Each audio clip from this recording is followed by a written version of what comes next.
chỉ vì một hiểu lầm.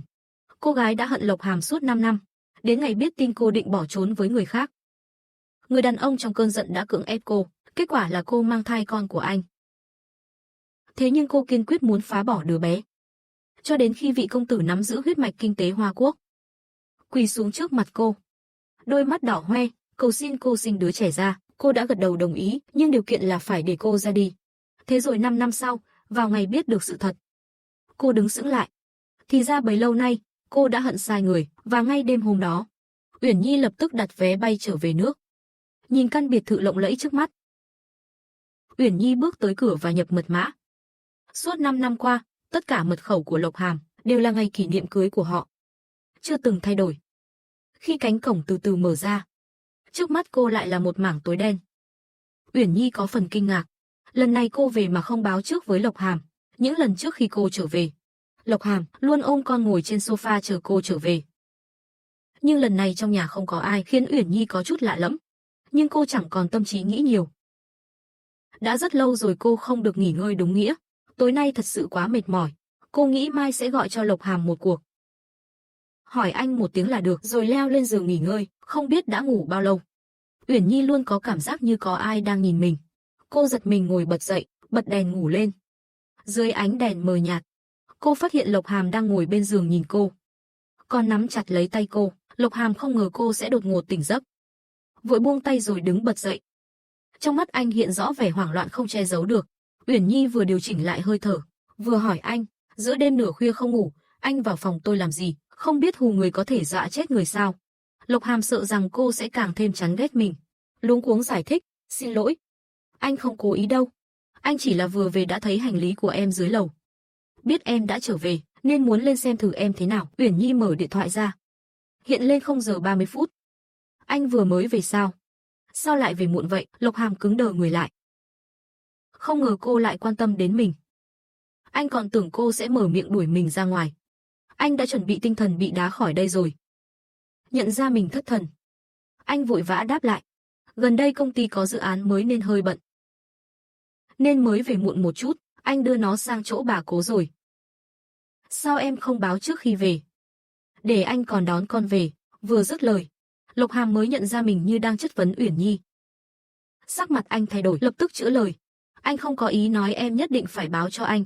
Ý anh là nếu em nói trước một tiếng, anh có thể đón Minh Anh về ở cùng em. Nói đến đây, Lộc Hàm lại thấy không đúng. Uyển Nhi vốn dĩ không còn tình cảm gì với anh, đương nhiên cũng chẳng thích Minh Anh. Vậy lấy đâu ra chuyện con bé có thể bầu bạn với cô? Nghĩ đến nói nhiều thì sai nhiều. Lộc Hàm dứt khoát cúi đầu, nhìn chằm chằm xuống sàn không nói nữa. Uyển Nhi nhìn nét mặt biến đổi liên tục của Lộc Hàm, cứ như đang tự mình diễn một bộ phim truyền hình, không nhịn được bật cười khẽ. Chẳng lẽ cô đáng sợ đến thế sao? Uyển Nhi nhìn anh rất lâu, lâu đến mức khiến Lộc Hàm thấy chột dạ, vừa định mở miệng nói gì đó, thì nghe Uyển Nhi thở dài một tiếng, rồi nói với Lộc Hàm, tôi biết rồi, ngày mai hãy để Minh Anh về đi, hôm nay đã muộn lắm rồi, anh cũng nghỉ ngơi sớm đi. Nghe vậy, Lộc Hàm lập tức ngẩng đầu lên, ánh mắt đầy vẻ bất ngờ và xúc động, không ngờ Uyển Nhi lại bảo anh nghỉ ngơi sớm. Anh cứ tưởng sẽ phải hứng chịu cơn thịnh nộ, nhưng lại không hề có, thậm chí cô còn đang quan tâm anh. Suy nghĩ ấy khiến Lộc Hàm vui sướng tột độ.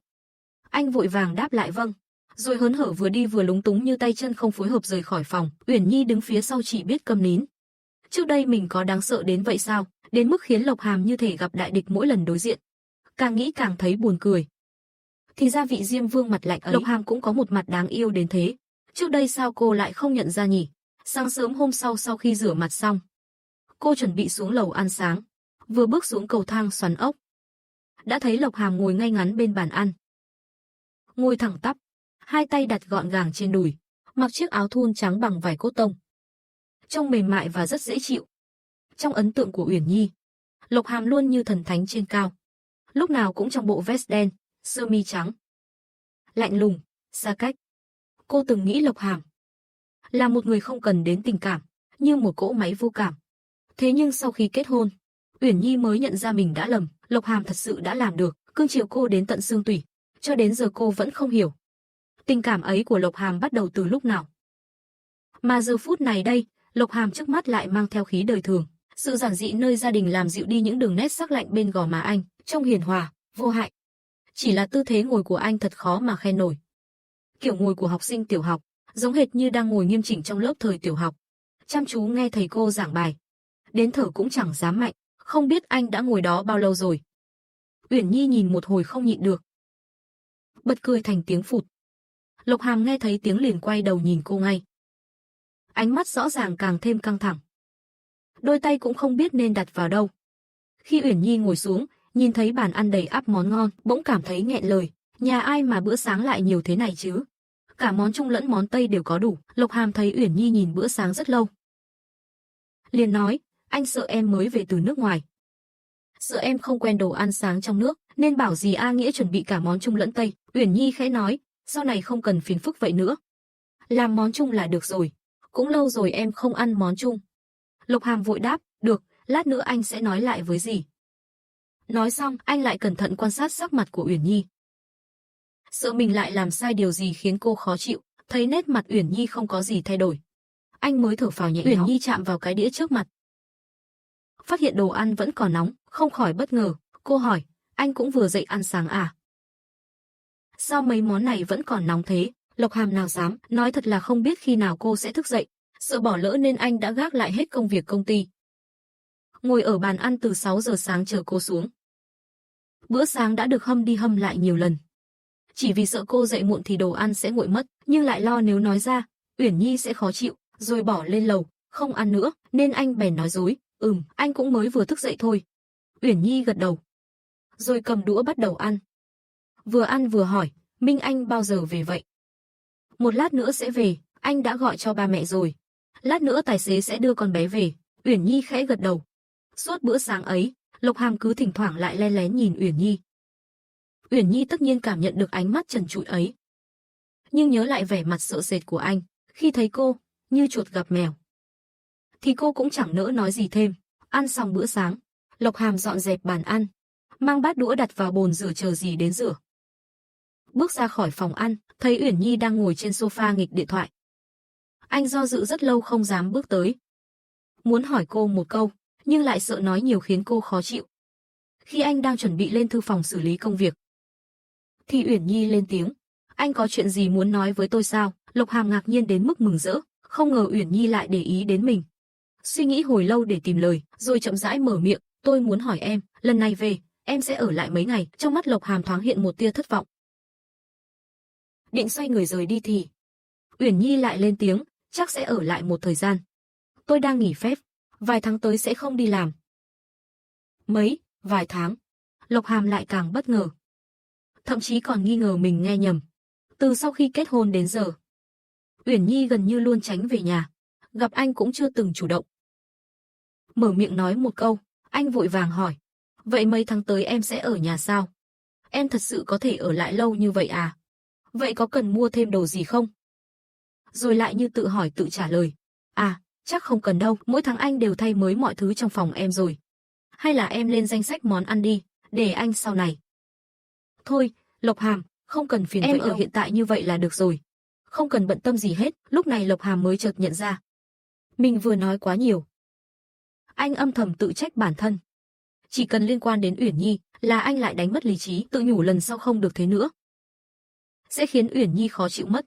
Lộc Hàm vừa định mở miệng xin lỗi, còn chưa kịp nói, thì bên ngoài vang lên tiếng động cơ xe. Ngay sau đó là tiếng bước chân chạy lon ton vui vẻ, vừa chạy vừa gọi líu lo, mẹ ơi mẹ ơi. Mẹ về rồi phải không ạ? Nghe thấy tiếng, Uyển Nhi lập tức đứng dậy bước nhanh ra cửa.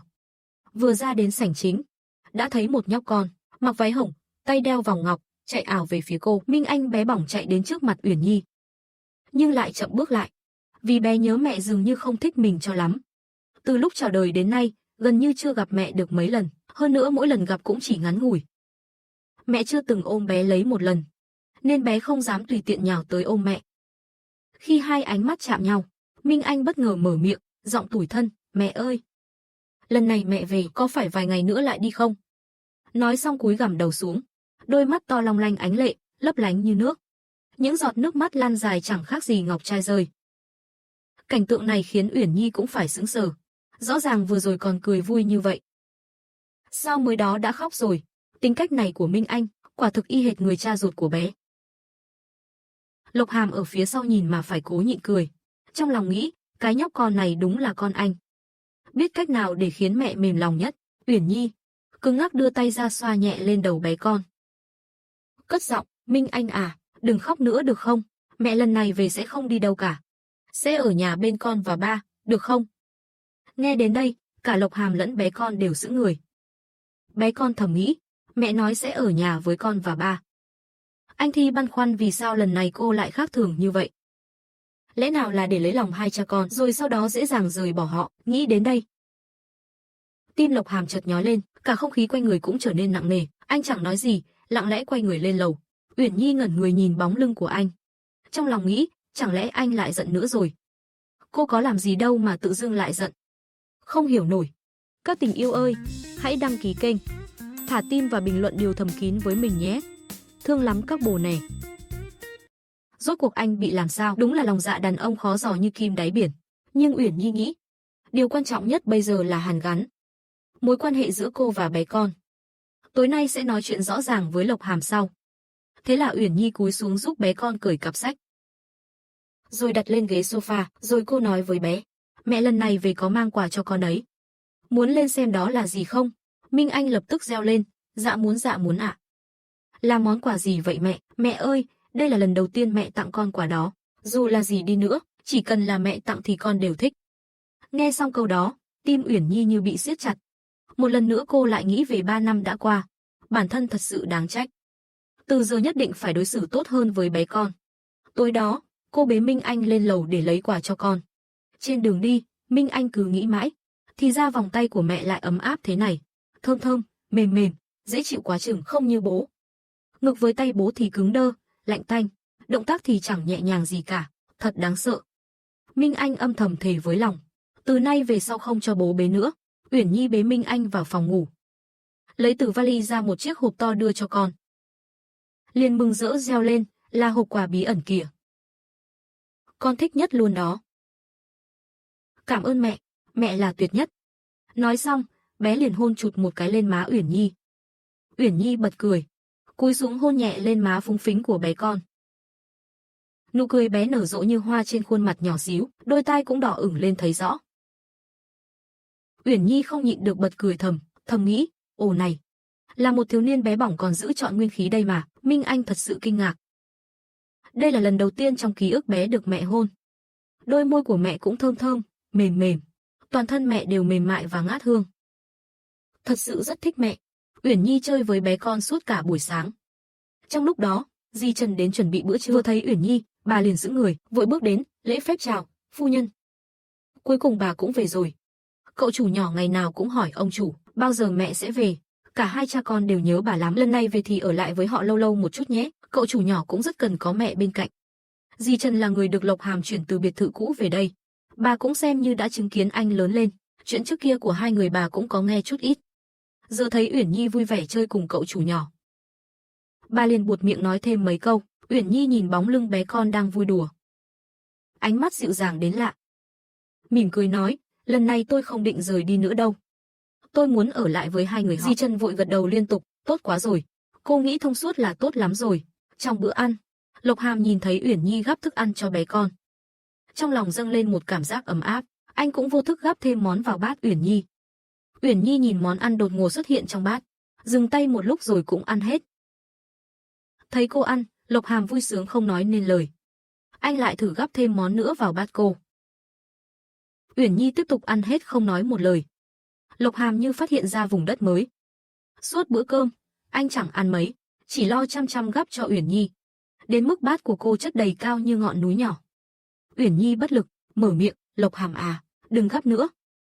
Em thật sự không ăn nổi nữa rồi. Lộc Hàm vội nói, không sao, em ăn không hết thì anh ăn. Nói xong, anh lấy bát của cô qua, không hề chê bai, bắt đầu ăn luôn phần còn lại. Ăn xong bữa cơm, cả ba người cùng ngồi trên ghế sofa xem tivi. Lộc Hàm nhìn hai mẹ con bên cạnh, trong lòng dâng trào mãn nguyện, chỉ mong thời gian có thể dừng lại mãi khoảnh khắc này. Với người như Lộc Hàm, một nhà tư bản, thời gian luôn là thứ đắt đỏ. Ngoài việc xem tin tức kinh tế tài chính, anh chưa từng phí thời gian vào mấy chương trình giải trí. Thế mà hôm nay, vừa bước ra từ phòng ăn, thấy hai mẹ con ngồi ngoan ngoãn trên ghế sofa. Anh liền bị hấp dẫn đến gần lúc nào không hay. Một lúc sau, Lộc Hàm quay sang thấy bé con đang chống chọi. Cái đầu nhỏ gật gù mệt mỏi. Vẫn cố gắng mở to mắt để không ngủ gật. Cố gắng chống lại cơn buồn ngủ để xem tivi. Không ai nỡ phá vỡ khoảnh khắc ấm áp của một gia đình 3 người. Thật ra mà nói, Lộc Hàm cũng chẳng muốn rời đi. Thậm chí anh có thể ngồi đây cả chiều.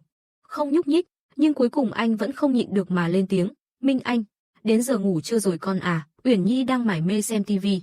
Nghe thấy tiếng, mới chợt nhớ ra bên cạnh còn có bé con. Cúi đầu nhìn, phát hiện đầu bé đã gật gù gần chạm đất. Ngay lúc ấy, bé nghe tiếng Lộc Hàm gọi liền ngẩng lên. Đôi mắt mơ màng nhìn Uyển Nhi. Lắp bắp hỏi, mẹ ơi! Mẹ có thể du con ngủ chưa không? Được chứ, Uyển Nhi phải dỗ mãi mới khiến Minh Anh chịu ngủ. Rồi cô mới quay về phòng ngủ của mình, vừa nằm xuống là bắt đầu suy nghĩ. Về mối quan hệ giữa mình và Lộc Hàm sau này sẽ phải sống ra sao. Lộc Hàm chắc chắn không để cô rời đi, bản thân cô cũng chưa từng có ý định ly hôn, lý do chính là muốn cho Minh Anh một tuổi thơ trọn vẹn.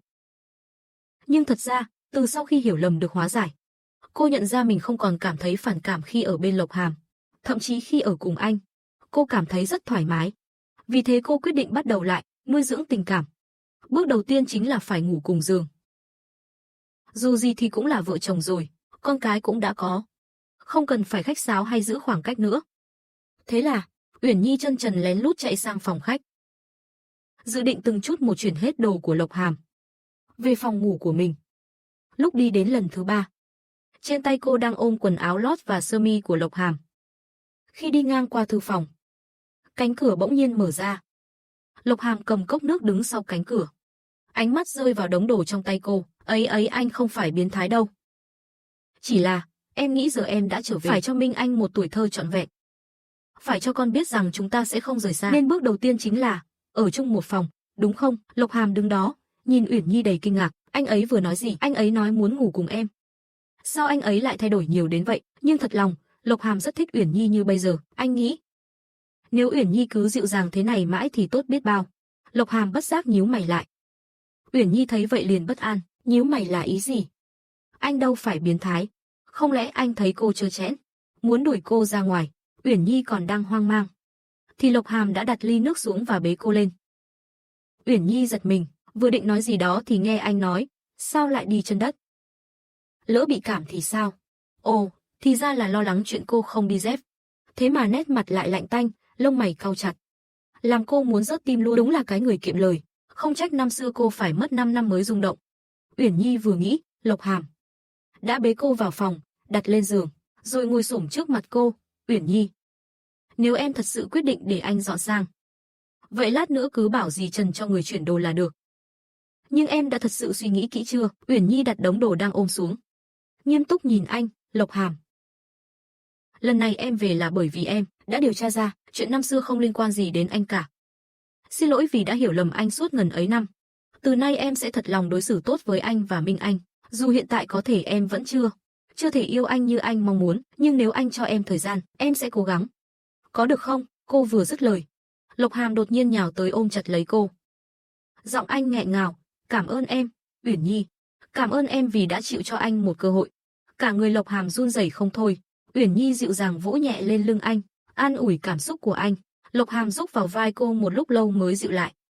Sau đó anh nói nhỏ, lát nữa để dì Trần sắp xếp người chuyển đồ là được rồi. Em nghỉ ngơi chút đi nhé, anh đi làm đây.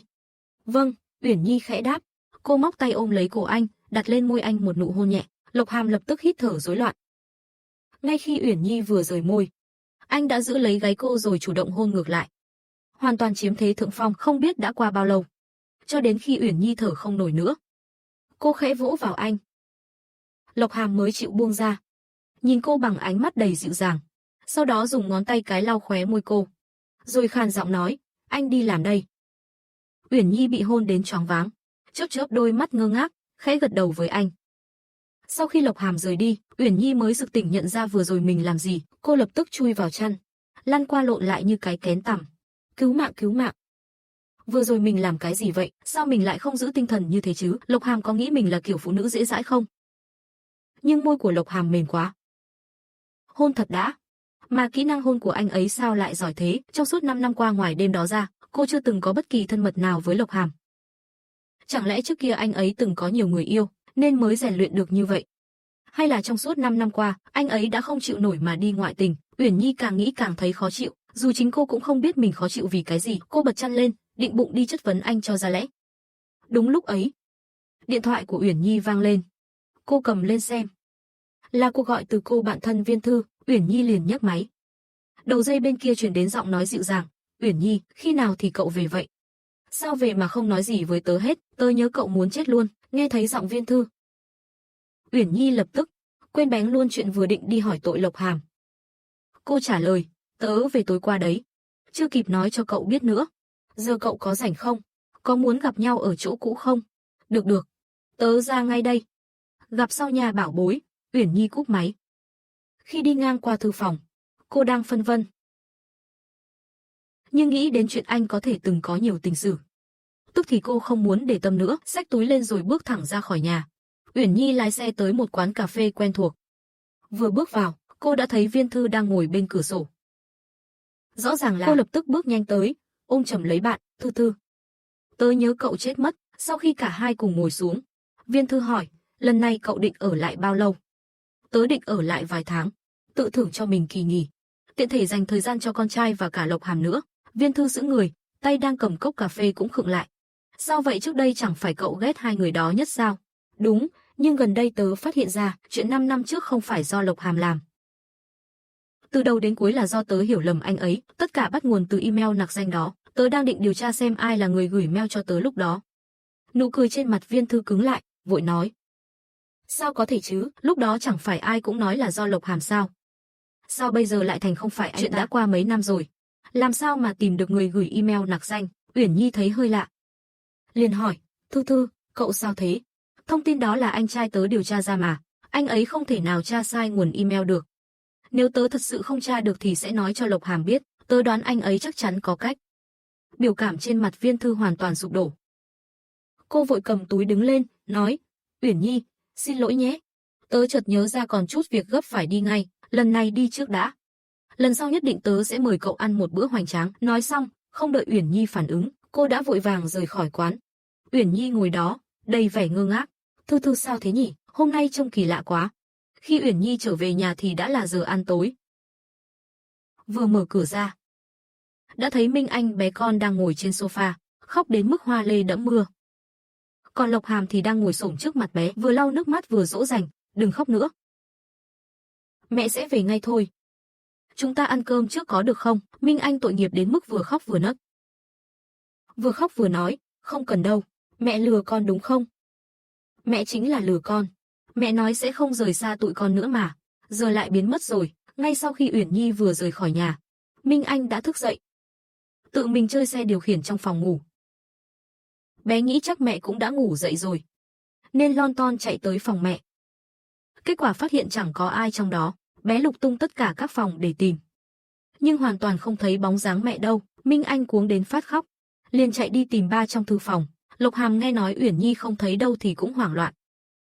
Nghĩ đến biểu hiện lạ thường của cô hôm nay, anh tưởng Uyển Nhi đã khiến họ mất cảnh giác, rồi âm thầm bỏ đi không bao giờ quay lại nữa. Lộc Hàm run rẩy đưa tay ra, cầm điện thoại gọi cho Uyển Nhi.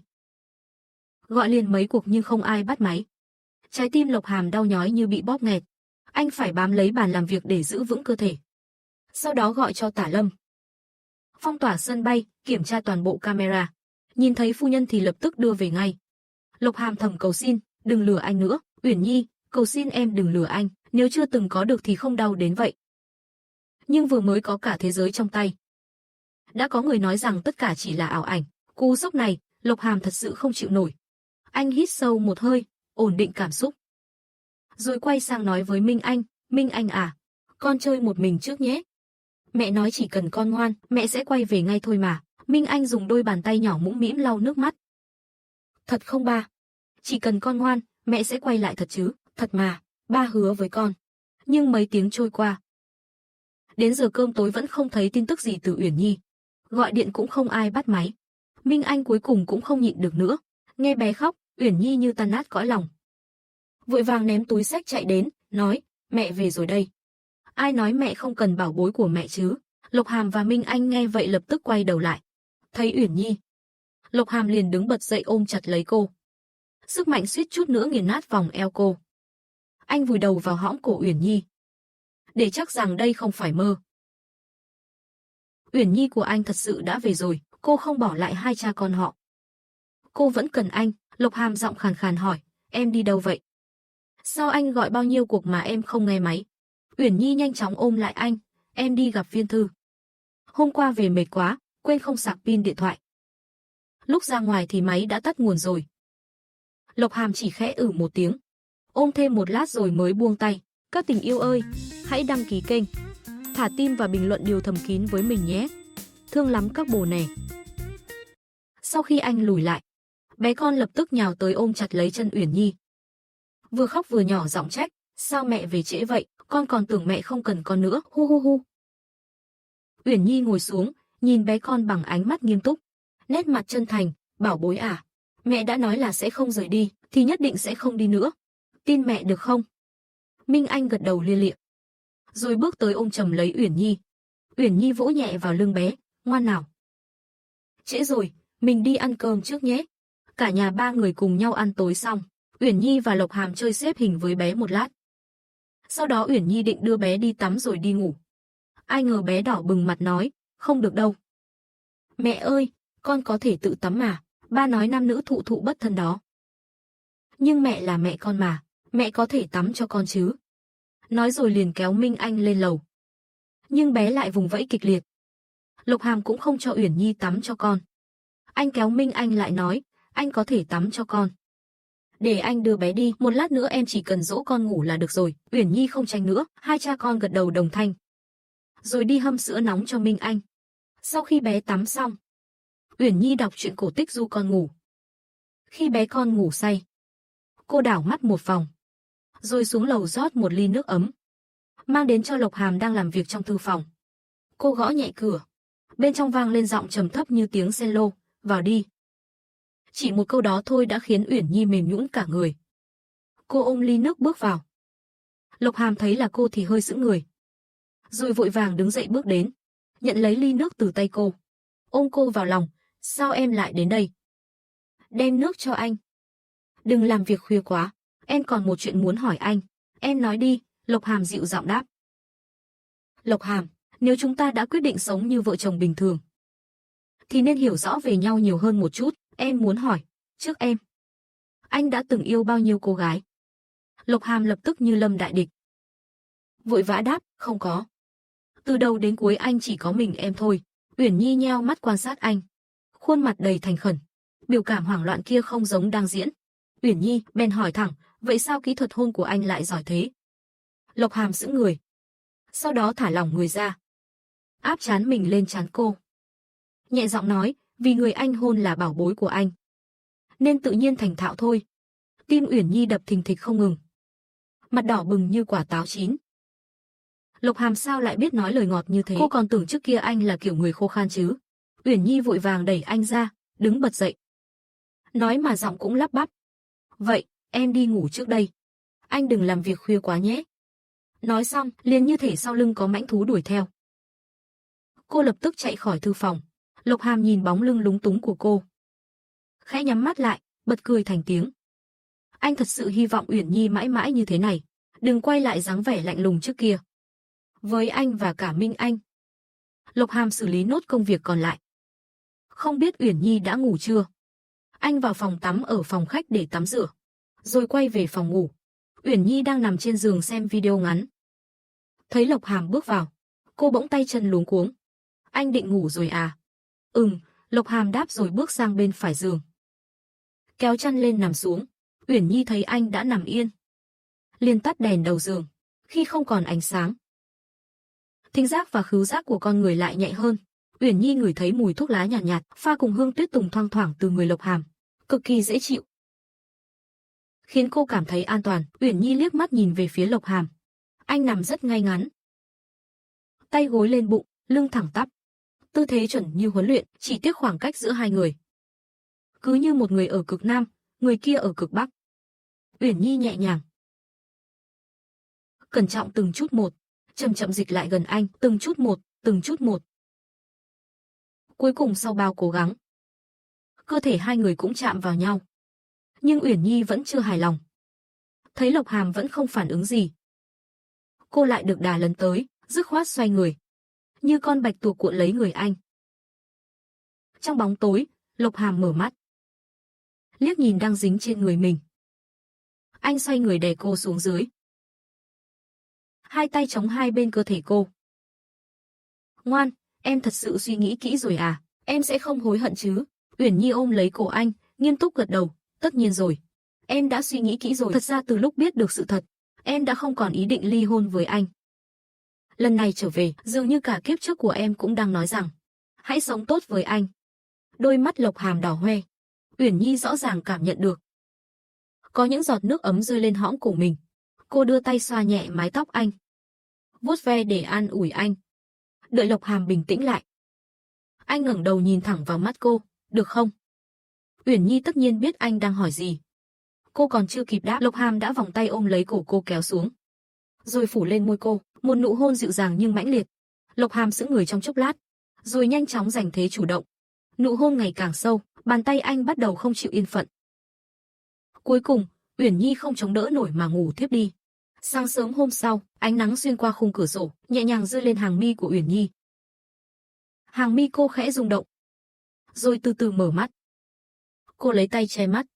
Sau khi thích nghi với ánh sáng, cô mở mắt ra muốn xem Lộc Hàm còn ở bên không. Kết quả là, đập vào mắt là một nhóc con trắng trẻo đáng yêu. Minh Anh đang nằm sấp trên gối của cô, tròn xoe đôi mắt trong veo nhìn cô chăm chú. Thấy cô mở mắt, bé vui mừng reo lên, mẹ ơi, mẹ cuối cùng cũng dậy rồi. Đã 10 giờ rồi đó. Khi ba đi làm, ba dặn con, đừng làm phiền mẹ nghỉ ngơi, con đã nằm đây chờ mẹ 2 tiếng rồi đó. Nghe vậy, Uyển Nhi áy náy xoa đầu nhóc con, nhẹ nhàng nói, xin lỗi cục cưng. Là mẹ ngủ nướng rồi. Giờ mẹ đi rửa mặt đánh răng, sau đó sẽ ở lại chơi với con, đợi mẹ một lát nhé. Nhưng vừa mới bước xuống giường, chân cô bỗng mềm nhũn, suýt chút nữa ngã nhào, cô không khỏi thầm rủa trong lòng. Lộc Hàm cái tên khốn kiếp này, lần sau mà dám chạm vào nữa thì là chó luôn. Cô khó khăn lắm mới vào được phòng tắm, nhìn gương mặt trong gương hồng hào rạng rỡ, thân sắc đặc biệt tốt. Chỉ có một điều không ổn, chính là mấy vết đỏ trên cổ và xương quai xanh. Cái quái gì vậy trời? Lộc Hàm là chó chắc. Cô bị anh cắn thành ra thế này. Vừa nghĩ tới đêm qua, mặt Uyển Nhi lại đỏ lên vì xấu hổ. Cô vội vàng vỗ vỗ mặt mình. Rửa mặt xong, Uyển Nhi chơi với Minh Anh một lúc, rồi ánh mắt lóe lên. Cô nói với Minh Anh, cục cưng à, mẹ dẫn con đến công ty tìm ba chơi nhé. Minh Anh mắt sáng rực, dạ được ạ. Đi tìm ba chơi. Thế là Uyển Nhi chạy vào bếp, chuẩn bị làm một hộp cơm tình yêu cho Lộc Hàm. Sau hơn 2 tiếng đồng hồ miệt mài, Uyển Nhi nhìn mấy món sườn chua ngọt, thịt kho và khoai tây xào, miễn cưỡng có thể nhận ra là gì. Cô hài lòng cong khóe môi. Đây là lần nấu ăn thành công nhất của cô. Dù nhìn không đẹp mắt cho lắm, nhưng ăn vào vẫn ổn, không đến nỗi tệ. Uyển Nhi vui vẻ gói gọn hộp cơm, dắt tay con trai đến công ty của Lộc Hàm. Xin lỗi chị, không có hẹn trước thì không thể gặp tổng tài được ạ. Lễ Tân mỉm cười nhìn Uyển Nhi. Trong lòng thầm nghĩ, chuyện gì đây, dắt cả con nhỏ đến tìm tổng tài. Đúng là tổng tài thật, phong lưu đa tình chẳng sai. Chắc là dắt con đến nhận tổ quy tông rồi.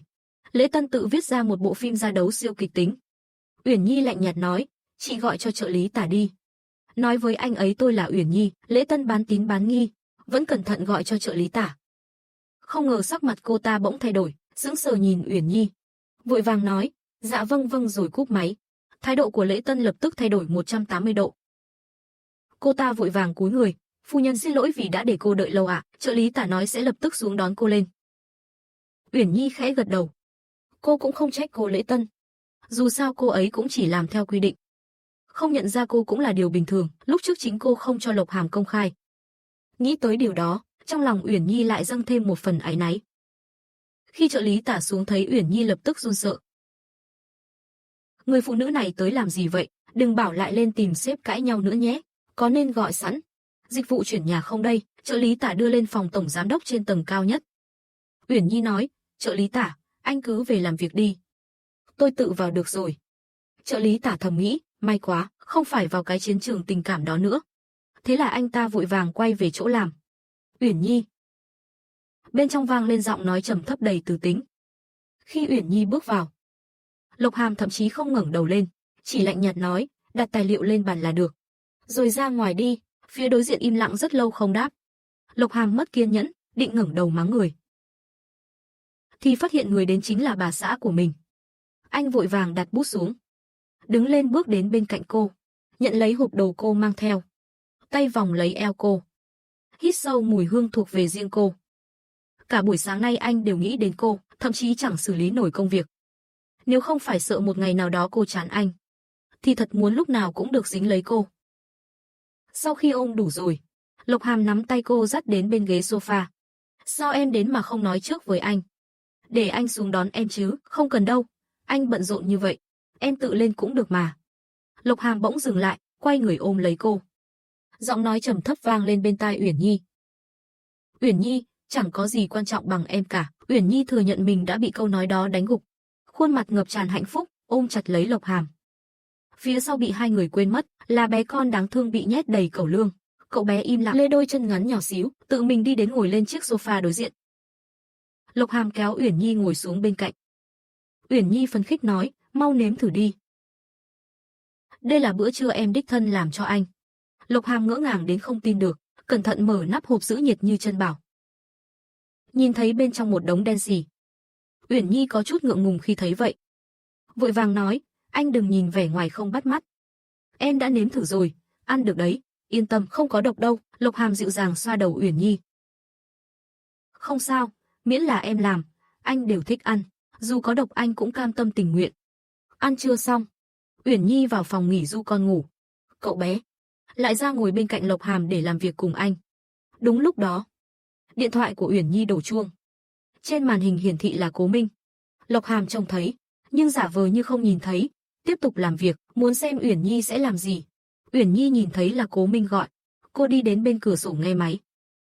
Lộc Hàm vẫn luôn để ý từng cử động bên đó. Khi nghe Uyển Nhi nói, được, em qua ngay, trái tim Lộc Hàm lập tức rơi xuống tận đáy. Như bị hàng vạn con kiến cắn xé. Đau âm ỉ và dày vò, nhưng anh vẫn bình thản giả vờ xem tài liệu. Uyển Nhi cúp máy, quay lại thì thấy sắc mặt Lộc Hàm không vui. Cô tưởng anh đang cáu vì tài liệu. Cô nói, em có việc ra ngoài một lát. Sẽ về ngay thôi. Khi tiếng cửa đóng lại vang lên, đôi mắt đỏ hoe vì giận của Lộc Hàm mới ngẩng lên. Bàn tay siết chặt, rắc một tiếng, bút máy gãy làm đôi.